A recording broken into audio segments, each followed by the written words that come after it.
After being scratched by the fox shifter for the umpteenth time, I went to the hospital alone. The nurse grumbled. That gash is deep. It's definitely going to scar. Has your shifter ever received proper socialization training? I gave a wry smile. He has. He was an honor student. My phone suddenly buzzed. Leo, uncharacteristically, sent a flurry of messages. Just a scratch. Do you really need to go to the hospital? I'm hungry. Come back and make me dinner. I'm starving with you. You really don't take good care of me. Was that truly what he thought? I turned and walked to the Shifter Registry. I'd like to exchange my shifter. The staff at the Shifter Registry were very polite. She asked, as per procedure, you and your shifter have been registered for over a year. You'll be eligible for bonding soon. Why are you choosing to exchange your shifter now? A bitter taste filled my mouth. It had been a year already, huh? I had once looked forward to the bonding ritual, excitedly discussing ring styles with Leo. Leo would sneer, his lips curling mockingly. Do you think you're worthy of me? Crying won't help. I will absolutely not bond with you. Let me tell you something, inferior human. Crying is truly disgusting. I was indeed a lower-tier human, only capable of basic work. Despite my best efforts, I couldn't meet the living standards Leo desired. In fact, being able to acquire a pure-blood fox shifter like Leo was an accident. I swallowed the lump in my throat. He doesn't like me. One could even say he despises me. The receptionist looked surprised. Trained shifters are always devoted to their owners. Normally, a problem like this would never occur. Yes, a problem that shouldn't occur happened to me. I tried to smile lightly. Maybe I just have bad luck. The staff member showed an apologetic expression. It seems our training was flawed. Please don't blame yourself. Please follow me. Purchasing Leo had cost me 50,000 credits. I could choose a replacement from shifters in the same price range. My gaze swept over faces that were slightly less striking than Leo's, but still beautiful. Their profiles read, Fox, Leopard. I hesitated. Are there any others? I wanted a canine shifter, a golden retriever, preferably. I heard that golden retriever shifters are very fond of humans. Even an inferior human like me should be well liked by them, right? The staff member maintained a polite smile. None at the moment. However, shifter breeding is quick. The next batch will be available in about 2 months. As compensation, you'll have priority selection then. I nodded. As the staff member saw me out, an unstuck photo fell from her binder. The man in the photo had cold, vertical gray pupils, a high nose bridge, broad shoulders, and a narrow waist, a strikingly sharp beauty. He was a werewolf. The staff member sighed. He's actually our most obedient shifter here. Management wants to try opening a new market, but everyone is afraid of werewolves going wild. The boss fears losses, so they're selling him to the fighting pits today. But he's been trained to be very gentle since he was little. Going to the fighting pits means certain death. No one wants him. It's really pitiful. No one wanted him. No one wanted me either. But the staff member's sigh grew heavier. I heard that in the fighting pits, he'll be torn to pieces. You won't even be able to pick him up. That would be very painful. Werewolves are also a type of dog, right? I stopped. Is he really obedient? The staff member's eyes lit up. Yes, really. Then I'll take this one. The staff member said the werewolf would be delivered in 3 days. I carefully put the exchange agreement into my bag. On the way home, from a distance, I saw Leo and Clara.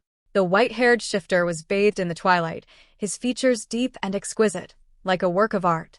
Clara was a higher-tier human from the neighboring district, smart and elegant, completely unlike me. After meeting Leo, she often came by to deliver high-grade nutrient solutions. The two of them were also unusually close. My step slowed. Clara saw me. Elara, off to work again? She gave a subtle smile. Elara, I'm not saying anything, but even if you're about to bond with Leo, you should still dress up. Look at what you're wearing, really. Walking on the street, who would believe you two are a couple? I looked at my simple t-shirt and jeans, then at her beautiful dress. I think this is fine. Leo didn't look at me, his voice low.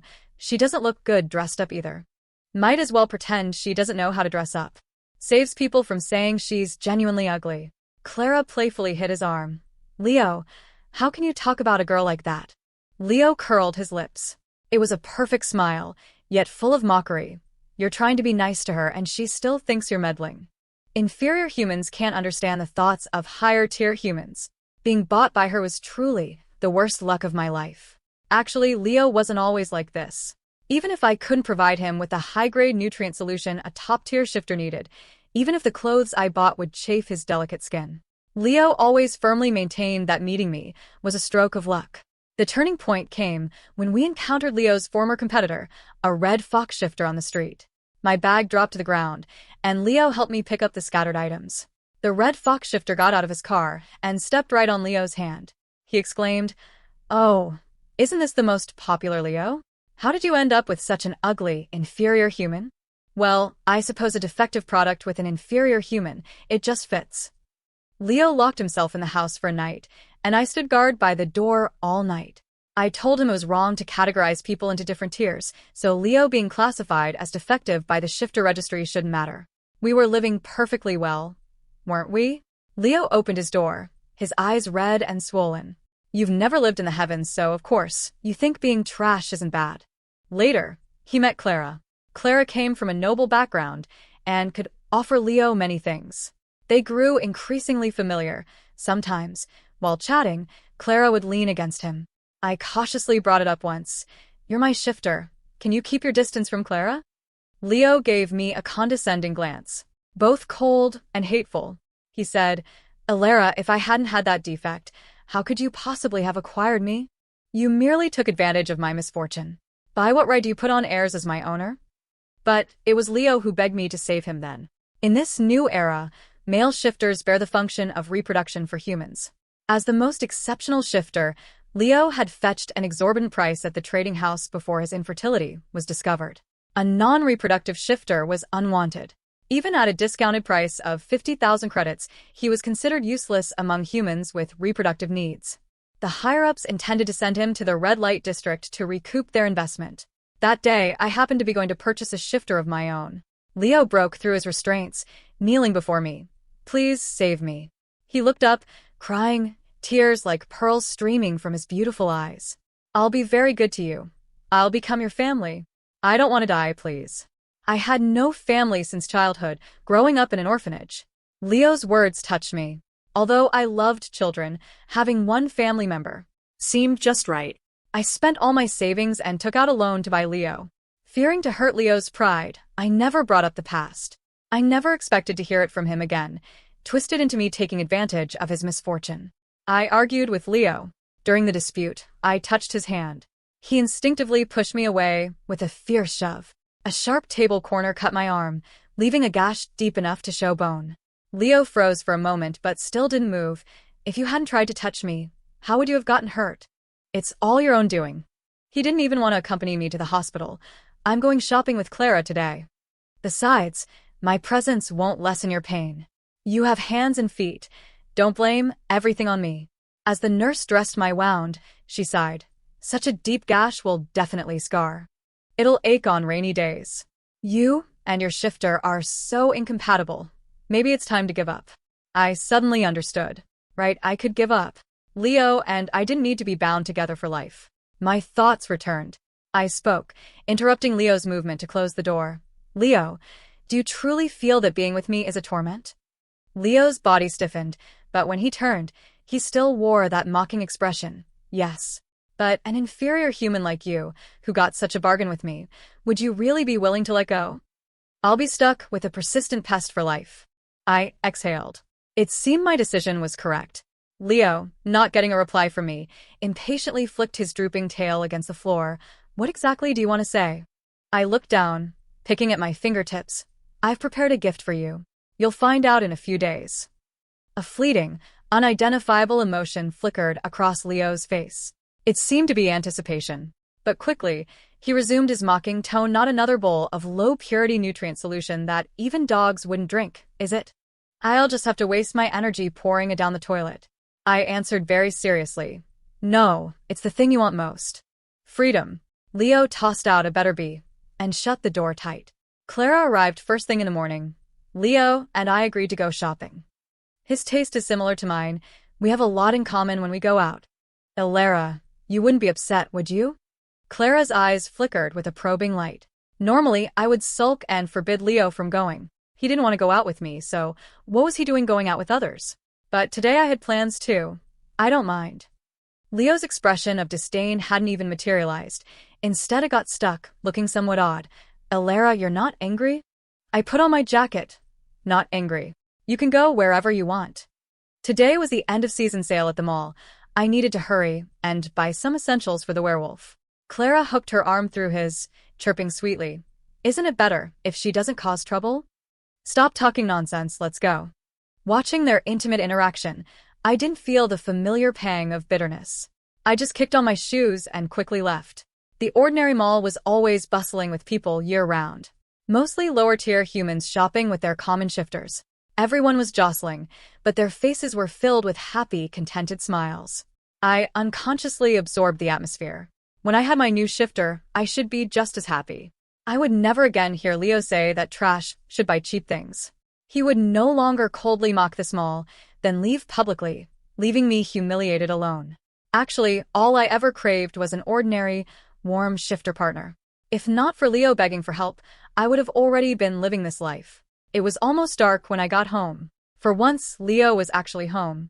Usually, he and Clara wouldn't return until late at night.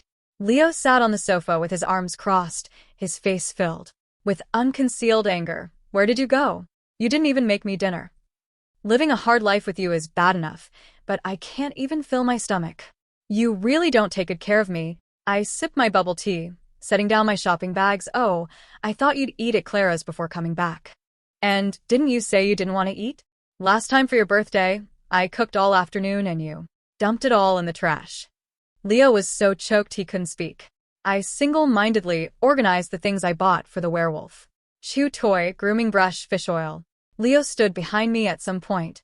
Are you raising me like a dog? I don't need these things used by lower-tier shifters. My fur will be ruined with a brush like that, and this fish oil isn't pure either. Fine. Since you bought them, I'll reluctantly try them. These aren't for you. I interrupted him. Leo's hand, clutching the grooming brush, froze. What do you mean? I turned around, looking at his perfect face. I'm not worthy of a higher-tier shifter like you. I've already submitted the exchange agreement.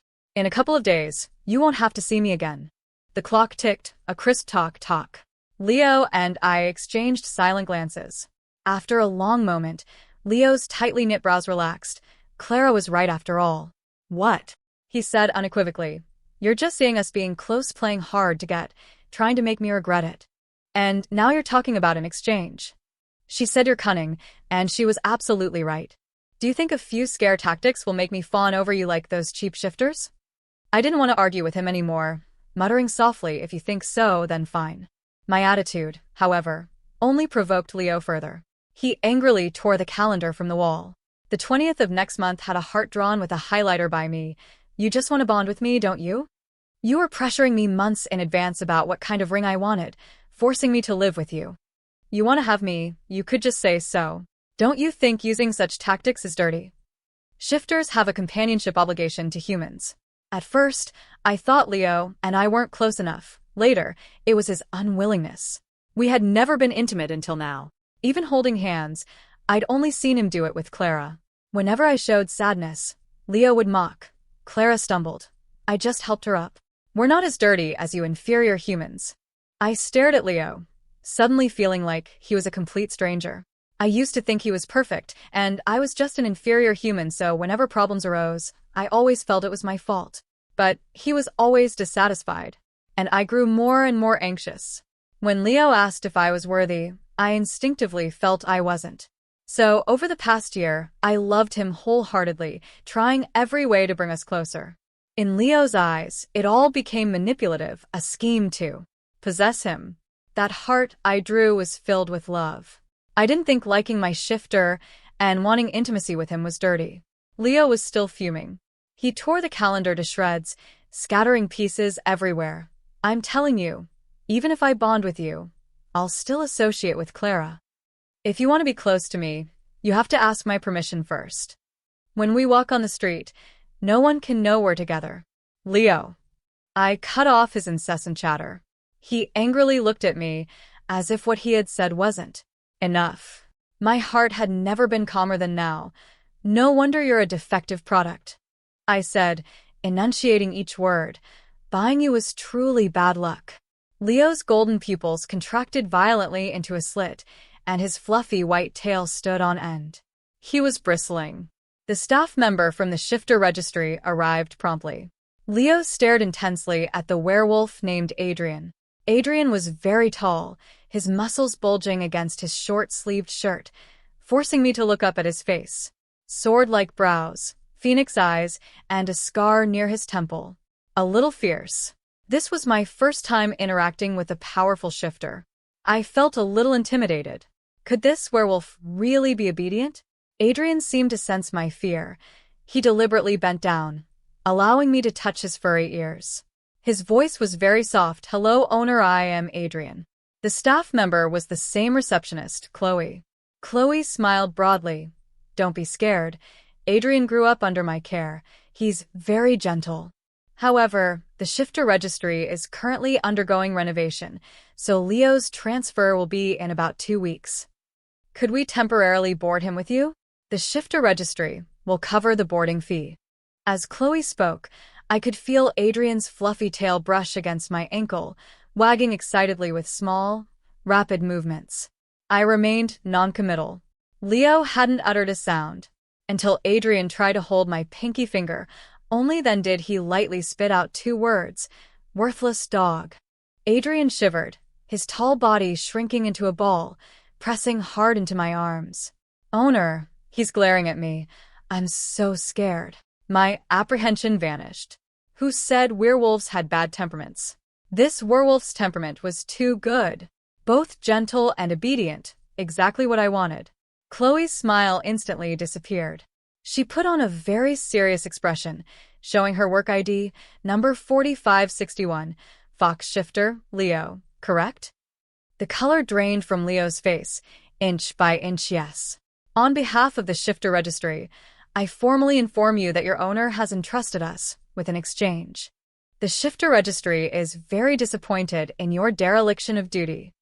In 2 weeks, we will proceed with your retrieval. Please be prepared. After Chloe left, Leo pulled Adrian, who was still clinging to me, away. "Worthless dog. What are you doing? Are you addicted to acting?" Adrian fell to the ground, his hand hitting the corner of the table, instantly turning red. He didn't retaliate, merely got up from the ground, looking at me cautiously and with a pained expression. My heart clenched. I pushed Leo away to help him. "Are you okay?" Leo hit the wall, wincing in pain. "Elara, I know you're playing games, bringing back a worthless dog to force me into bonding. Go withdraw the agreement immediately and send this worthless dog back. Otherwise, I will absolutely not bond with you." I turned back, utterly exasperated. "Leo, let me tell you again. I don't want you anymore." Leo stormed out the door. I applied ointment to Adrian's injury. He turned his face away, continuously trying to pull back. My heart sank. "Are you regretting it?" Fearing a second Leo, I decided to lay out my situation first. With me, there's no high-grade nutrient solution. My income only allows us to buy ordinary things because I'm an inferior human. I work 2 jobs a day. In the summer, I might have a bit of sweat smell, and I'm pretty average looking. If you find that embarrassing, I can send you back. I finished speaking, feigning nonchalance, and secretly wiped my damp hand behind my back. Adrian turned his face. His gray eyes sparkled. "I'm sorry." My heart plummeted. Was it really like this? Adrian's eyes were red-rimmed. "I'm sorry. I'm just too happy. I'm just so happy to be with you. I can't control my expression. I'm afraid I look ugly like this, so I didn't dare to look at you." He choked up, crying. I thought I was going to be sent to the fighting pits. But then they suddenly told me that someone wanted me. "I held your photo last night and couldn't believe it. Someone really wanted me. I was afraid I was dreaming. Owner, I think you're very cute, very beautiful. I don't feel ashamed. I'm so happy I want to cry. I've never been happier than I am now." He's so silly. He's already crying. Chloe said Adrian was very timid because no one wanted him, so he barely dared to speak. He said so much in one breath, he must have been holding it in. My heart felt like it was brushed by something soft and furry. It was itching, restless. Was there really someone who was happy because of me? Was I not dreaming either? I took his hand. His palm was also completely damp from nervousness. It was hot, not a dream. I said, "Don't call me owner. Just call me Alara." When Leo returned, he brought Clara. He entered the room, making a racket as he packed. Clara stood at the entrance, her eyes filled with disdain. "Alara, after all these years of working, you only bought such a small place? Have you ever reflected on whether you're not working hard enough? Leo came to me today and said you wanted to exchange shifters. You truly don't appreciate what you have. If I had such a good shifter, I'd sell blood and sacrifice flesh to provide for him. Why would I ever drive him away?" Leo's voice was sharp. "What kind of taste can an inferior human have? Got a smelly dog, the whole place reeks." Anyway, it was only 2 more days. No need to argue with them. I lowered my head and continued brushing Adrian's tail fur. Because he hadn't been sold, the Shifter Registry hadn't groomed his fur at all. I needed to brush it thoroughly. Matted fur would be uncomfortable. Leo and Clara continued to belittle me, one after the other. Adrian suddenly spoke. "Foxes are the smelly ones." Leo stormed out of the room, bristling. "What did you say?" Adrian stood in front of me. "I said you're a smelly fox. Flirting around outside when you have an owner. Indecent, no honor. If you didn't hear me clearly, I can say it 10 more times." I was surprised. Adrian seemed timid, yet his words were so biting. Was it for me?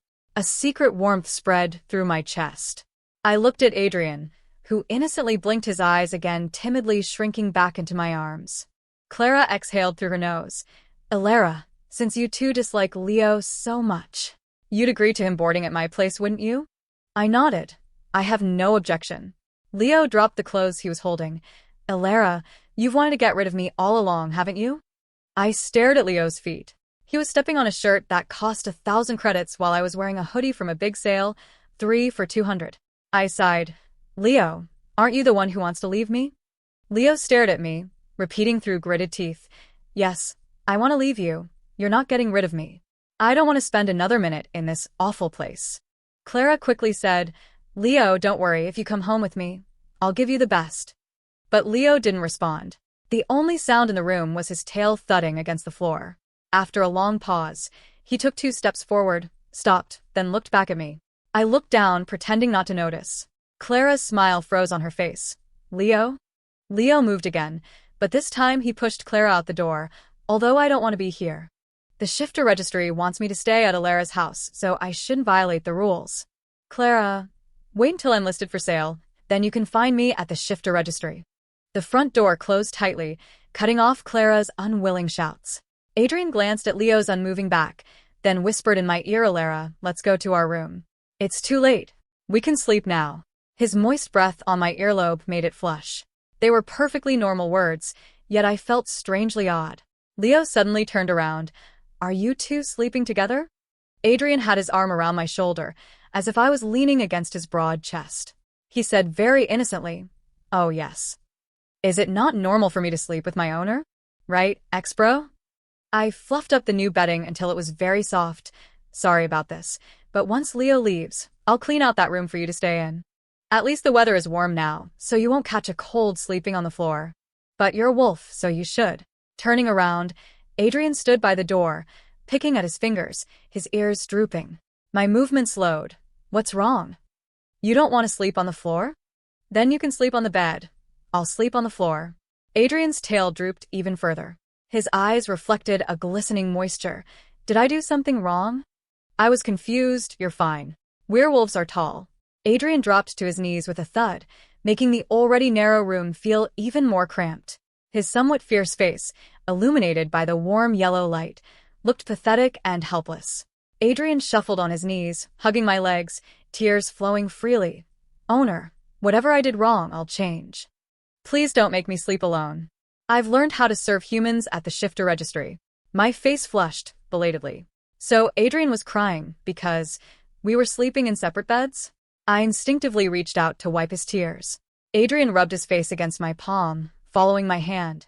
"Is it okay?" Despite being a powerful shifter, he cried with such intense vulnerability. I stammered, "We just met. I was afraid you wouldn't want it." Leo didn't want to. He said he'd rather die than be intimate with an inferior human. Adrian's kiss landed on my palm, damp and hot. I do. Owner, I want to have our child. I want to spend my life by your side, protecting both of you. I'm just a little dog no one wanted. Only you wanted me, I like you. I'm not like the other foxes. My heart only has you. I took a step back, falling onto the bed. I could feel Adrian's hot palm against my calf. He knelt on the edge of the bed, took off his shirt, revealing his toned and beautiful body. But he was still crying, "Please have pity on me. Give me a chance." My mind was in a haze, and my last shred of rationality made me nod. In a daze, a sliver of clarity broke through, and I heard it raining. No wonder the room was so hot, so humid. I reached out to turn off the light, but was pulled back instead. I spoke hoarsely. "Someone's knocking. There are people outside. Don't do this anymore." The kisses on my neck paused, then moved upward, sealing my mouth. "Are you still thinking about him? You just like him more, don't you?" I wanted to cry, but couldn't. "I don't." "Then who do you like more?" "I like you. I like you all right." As soon as the words left my mouth, the sound outside disappeared. Adrian, satisfied, pressed the light switch. The next day, getting dressed, my whole body ached. I grumbled to myself. Truly like a dog. Adrian clung to my back. "Elara, you smell so good." No, it's sweet. "Can we sleep together again tonight?" I opened the door. "Don't be like this. I can't even walk." My words abruptly stopped when I saw Leo. The leather of the handrail was wrinkled from Leo's tight grip. His eyes were filled with darkness and fury. His gaze made the hair on my back stand up. Leo's voice sounded squeezed from his throat. "Elara, have you no shame?" Before I could speak, Adrian's hand rested on my waist. He adopted a sharp, aggressive stance. "Fox, if I hear another word from your mouth attacking Elara, I will rip out your throat." Leo's pupils narrowed to a slit, revealing his canines. "You can try. I'd love to throttle you right now." The scent of male shifter dominance filled the small room. I turned and grasped Adrian's fingertips. No need to argue with someone who doesn't matter. He'll be gone soon. Adrian's eyes flickered. He was the first to rein in his aura, his eyes drooping, his mouth pouting. "He's so mean, Elara." "He scared me." I rubbed his ear, which felt wonderfully soft. "He's just like that. Ignore him. Let's go buy you some pajamas." Leo's body swayed a few times, his highly arched back slumping. He stood squarely blocking the door. "Elara, don't choose him. Don't you like me? Anything he can do for you, I can do too. Send him back now, and I'll pretend nothing ever happened." Adrian's body behind me tensed abruptly. I was silent for a moment, then brought up another matter. "You know, I grew up in an orphanage." Leo was confused. And then I fell into thought. "So, I'm very good at reading people. When you first arrived, I could sense you were happy, content. Later, I found your mood turned to annoyance, disgust. I tried to please you, made many efforts, but you always hated me. You thought I was inferior, that I wasn't worthy of you, and all of that was true. So, I made the decision to exchange you." I looked at Leo. "I believe you should be happy, anticipating this moment. But why do I feel you're jealous, angry? Leo, can you tell me why?" Dark clouds obscured the sunlight, and the room was dim, making it impossible for me to see Leo's expression clearly. His fingertips were a cold, bluish shade, likely from the chill. For a long time, Leo didn't utter a sound. Feeling I was wasting time, I pulled Adrian and walked past him. Leo grabbed my other hand. I turned back, his perfect face showing cracks for the first time, like a shattered porcelain doll. "Elara," he spoke, "I'm telling you now, I really like you. Is it too late?" This was so absurd. So much so that Leo was half beaten to death by Adrian before I reacted. I grabbed Adrian. "Stop hitting him. If he dies, you'll go to jail." Adrian panted, stopping, his knuckles covered in blood. "Jerk. Saying you like someone else's owner. Homewrecker. I'll beat you every time I see you." Leo painfully propped up his upper body, wiping his torn lip with the back of his hand by rights of seniority. "You're the homewrecker." Adrian roared and kicked him again. Leo became completely still. I rushed over in a panic to check on him. Leo gritted his teeth in pain, his eyes full of hope. "You still care about me, don't you?" Confirming he wasn't in mortal danger, I exhaled. "I was afraid you'd die. Adrian would be destroyed." Leo grabbed my wrist, his voice pleading. I don't need to go to the hospital. Ilara, you heard it, didn't you? I really like you. Didn't you say you wanted to bond with me? And pick out matching rings? Shall we go now? Leo. I calmly pulled my hand away. Clara promised to buy you. You won't end up in the red light district. So, you don't need to force yourself out of fear. Don't pretend to like me. No, it's not. Leo's posture was humble. I truly like you. I'm not pretending. From the first day we met, I liked you. You're kind. You're hardworking. How could I not fall for you? Hearing him repeatedly assure me of his affection, my first reaction was surprisingly laughter. How could his actions be considered love? I tilted my head curiously. So, your way of liking someone is to call me disgusting, to call me dirty, to tell me to get lost, to hurt me, and then tell me it's all my own doing? Leo's face turned white, inch by inch, under my interrogation. I summarized softly. Leo, then I don't need that kind of affection from you. And I fundamentally don't believe you like me. Stop deceiving yourself. Convinced he wasn't in mortal danger, I took Adrian's hand and walked out the door. I took Adrian straight to the hospital. The nurse was the same as last time. She looked at Adrian with disdain. Is this your shifter? He hurt you 3 times in 1 month and never came with you. Now he's hurt himself and expects you to accompany him. I didn't know whether to laugh or cry. Quickly explaining, this is my new shifter. The nurse apologized sheepishly. Last time, I had low blood sugar. Ilara cushioned my fall, which prevented me from getting hurt. She's such a good girl. I thought you were the shifter who was tormenting her. Adrian immediately looked at me, his gaze complex. He said softly, Ilara, my heart aches for you. I am a very self-contained person. When Leo was cruel to me, I'd think I wasn't worthy of him and tried desperately hard. But I would also get sad, so I turned his negativity into fuel for my growth, gradually becoming stronger. I thought nothing in this world could move me anymore, neither the scorn of others nor the harm from loved ones. But then Adrian suddenly said his heart ached for me. His heart ached for my wounds, for my efforts, and he told me that in this world, he liked me the most. He saw me. My heart welled up with a bitter sweetness, so full it threatened to spill from my eyes. I had to look up, pressing Adrian's face back. Focus on your treatment.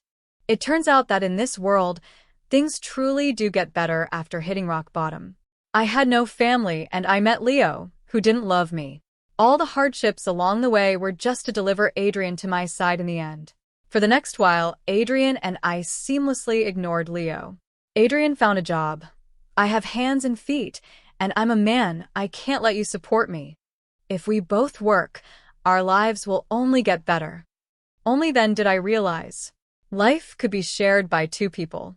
Leo was persistently sitting on the sofa every day watching us leave and come home. The night before his departure, he stopped me at the apartment complex entrance. I waited for you at home every day, but you wouldn't even look at me. Ilara, I really know I was wrong now. Everyone makes mistakes. Why can't you forgive me just once? I shook my head. I'm not blaming you. I understand you. You're a higher-tier shifter, and I'm an inferior human. My acquiring you was indeed a fluke, so I understand that you're not satisfied with your current life, not satisfied with me. Hope ignited on Leo's face. Then you forgive me, don't you? I'll definitely be good to you this time. Tomorrow, we'll send that worthless dog back together. No, I replied calmly. Adrian isn't leaving. I believe you're currently misinterpreting your feelings because you're afraid of going to the red light district. After the exchange, everything will return to its original course. Leo shook his head frantically. No, I'm not mistaken. Ilara, how can I explain for you to believe me? I truly like you. Seeing his broken appearance, I suddenly thought of my past self, craving his love. It was truly ugly. No wonder Leo always looked down on me. Leo covered his face and squatted on the ground, his voice choked. I realized a long time ago that I truly liked you, but I couldn't accept the fact that you were just an inferior human. My pride made me insult you, saying things I didn't mean.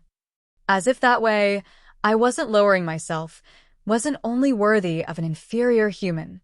I enjoyed seeing you strive to prove your love for me after I demeaned you. This way, I always held the superior position in our relationship. I was always the esteemed higher-tier shifter. But I forgot that I was actually a defective product no one wanted, and it was your love that made me feel worthy of being cherished. Tears dripped from between his fingers onto the ground, splashing like shattered pearls. Only then did I understand what Leo truly thought. He couldn't accept that he had fallen for an inferior human.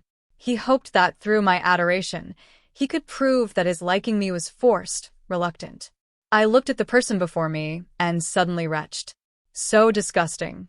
Leo was at a loss, trying to comfort me. What's wrong?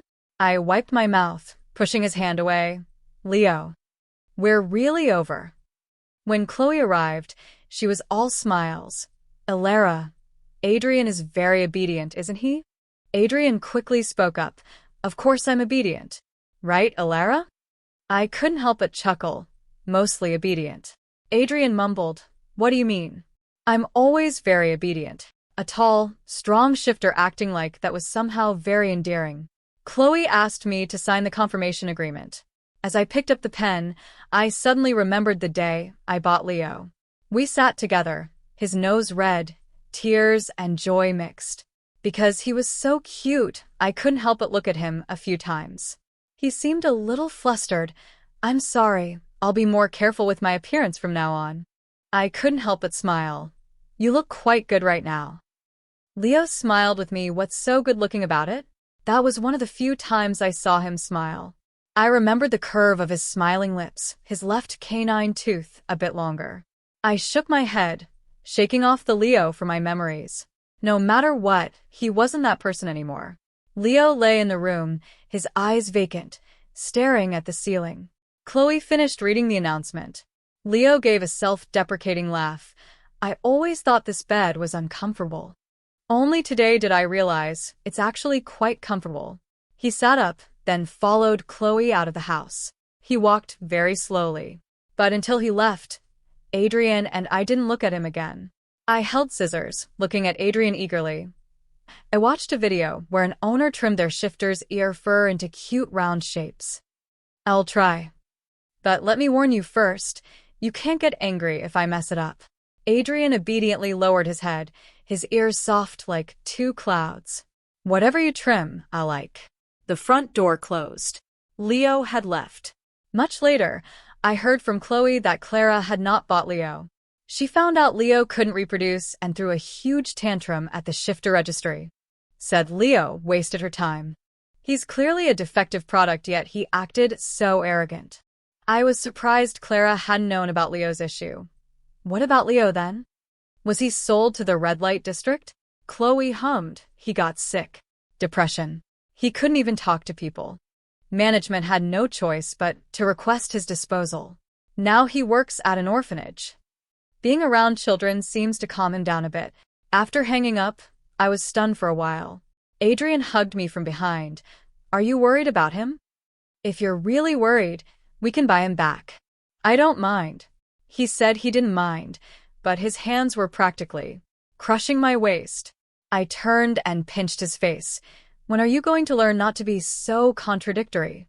Adrian was good at everything.